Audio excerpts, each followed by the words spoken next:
people who actually have the slightest clue how confirmation hearings typically go out, Pete Hegseth, A-.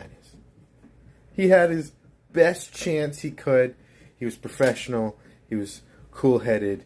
He did not crack once.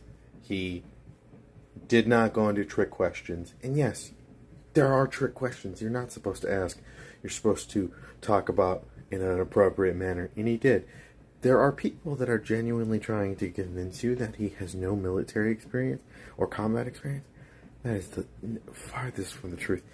But legitimately, he has said it himself. He's a change agent. It's the fact that it's such a change from the status quo of who we make Secretary of Defense, that all of the historically ironclad old people that have been in the government for so long are absolutely terrified that their life is now out the door and they're not going to be able to get away with it and use the military for some social experiment. No, saying DEI is bad for the military is not offensive.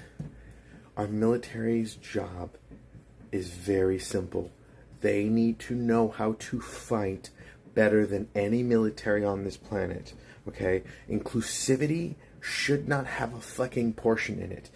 The standards should be higher. The standards should be equal across the board. It should not be easier for a single group of people, no matter who you are. What is that going to do? Well, it's going to make sure our standards are higher. It's going to make sure the standards are higher across the board. And it's going to prevent standards that sully. The one thing that they need to do is to fight. Pete, you've made life decisions in your personal life that would be morally objectifiable to a certain amount of people in the United States.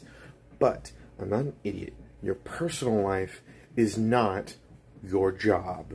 And if you're willing to accept that job and do that job to the best of your ability, I'm excited to see how he's going to positively impact the military across the board. I'm not saying you need to like the guy, okay?